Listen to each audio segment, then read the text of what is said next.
આવતીકાલના બજારની ચર્ચા કરીશું અને આ માટે આપણી સાથે જોડાઈ ગયા છે રિલાયન્સ સિક્યોરિટીઝના વિકાસ જૈન.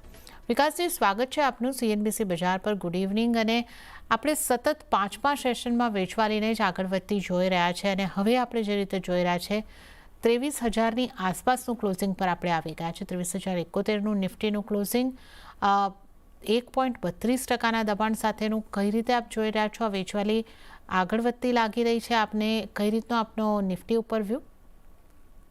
Good evening. આપણે જોઈએ તો નિફ્ટી સતત પ્રેશરમાં છે, કેમ કે આપણે જોઈએ તો ફેલિયર ઓફ બ્રેકડાઉન આવ્યો. 23,800 જે લેવલને ક્રોસ ના કરી શક્યું, જે એની 50 ડે એવરેજ હતી. અને આજે આપણે 23,300 જે ક્રિટિકલ સપોર્ટ હતો 20 ડે એવરેજને, એનું બ્રેકડાઉન આવ્યું છે. એટલે સતત પ્રેશરમાં છે across the board, across mid cap, small caps. એક સેક્ટરલ ઇન્ડાઇસીસ આપણે જોઈએ તો ફેવરેબલ નહોતા. મિડ કેપ્સ અને સ્મોલ કેપ ઇન્ડાઇસીસમાં ઇનફેક્ટ 3 થી 3.5%નું કરેક્ટિવ એક્શન જોવા મળ્યું છે. એટલે પાછા નિયર ટુ ધી લોઝ આપણે જે બનાવ્યા હતા નિયર ટુ ધી જાન્યુઆરી મહિનામાં, જે વીકલી એક્સપાયરી, મંથલી એક્સપાયરીની આસપાસ, એ લોઝની આસપાસ આપણે પાછા ટ્રેડ કરી રહ્યા છે. તો મે બી જે 508 પોઈન્ટનું કરેક્ટિવ એક્શન આપણને જોવા મળ્યો છે છેલ્લા 2 દિવસમાં અને 800 પોઈન્ટનો છેલ્લા 5 દિવસમાં, તો અહીંયાથી સેલ કરવાની સલાહ નહીં રહે. મે બી 23,070ની આસપાસ બંધ આવ્યું છે. 22,800, 850થી આપણે ફૂલ બેચ આપણને જોવા મળી હતી. તો કાલે નિફ્ટી કે આવતા 1-2 દિવસમાં નિફ્ટી જે 22,800, 850ની આસપાસ આવે તો નિફ્ટીમાં લોન કરવાની સલાહ રહેશે. મે બી 150-200 પોઈન્ટ, કેમ કે એડવાન્સ ડિક્લાઇન રેશિયો બી જોઈએ તો આપણે 1:10 ફેવરમાં છે. એડવાન્સીસ ખાલી 200-250 છે અને ડિક્લાઇન્સ 2400-2500 છે. એટલે બહુ જ ઓવરસોલ્ડ છે. એટલે કરંટ લેવલ્સ પર સેલ કરવાની સલાહ નહીં રહે. મે બી એ ડિક્લાઇન આવે તો એક કોન્ટ્રેરિયન બાય કરવાની સલાહ રહેશે. ને તો 23,850, 23,900ની આસપાસ 23,700નો સ્ટોપ લોસ મેન્ટેન કરવાની સલાહ. અને હાયર સાઇડમાં 24,200થી 24,300નો ટાર્ગેટ. તો 200, 250, 208 પોઈન્ટનો કરેક્ટિવ એક્શન બને ત્યારે બાદ નિવેશ કરવાની સલાહ. અને હાયર સાઇડમાં 23,300 જ્યાર સુધી ક્રોસ નહીં કરે ત્યાર સુધી બ્રોડર બેસિસ પર માર્કેટમાં કોઈ મોટું પોઝિટિવ મોમેન્ટમ નહીં બને. ઓકે, તો અહીંયા આગળથી હાલના લેવલથી સેલની સલાહ નથી બની રહી વિકાસજી તરફથી, અને હજી વધારા ઘટાડો આવે 22,850 સુધીનો, તો આ લેવલ પાસેથી ખરીદારી કરીને ચાલવાની સલાહ બનતી દેખાઈ રહી છે. 23,700નો સ્ટોપ લોસ અને 24,200થી 24,300ના આ ટાર્ગેટ તેઓ અહીંયા આગળથી જોઈ રહ્યા છે. તો ઘટાડે ખરીદીની સ્ટ્રેટેજી નિફ્ટી ઉપર વાપરવાની સલાહ વિકાસ જૈન તરફથી બની રહી છે.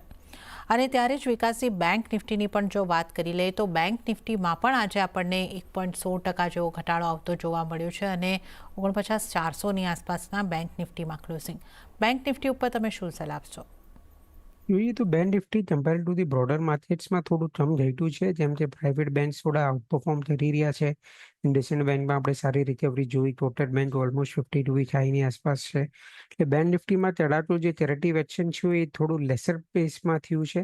જેમ કે બેંક નિફ્ટી રિસન્ટ હાઈથી 5100થી ઓલમોસ્ટ કરેક્ટ થયું છે. એ બેંક નિફ્ટી થોડું આઉટ પરફોર્મન્સ બતાવી રહ્યું છે. અને 49,200, 49,100ની આસપાસ સ્ટ્રોંગ સપોર્ટ છે. તો મે બી જે બી રિકવરી મોડ બનશે એમાં બેંક નિફ્ટીમાં સ્ટ્રોંગ અપટ્રેન્ડ બની શકાય. એટલે પ્રાઇવેટ બેંક્સમાં અને PSU બેંક્સમાં પોઝિટિવ રહેવાની સલાહ.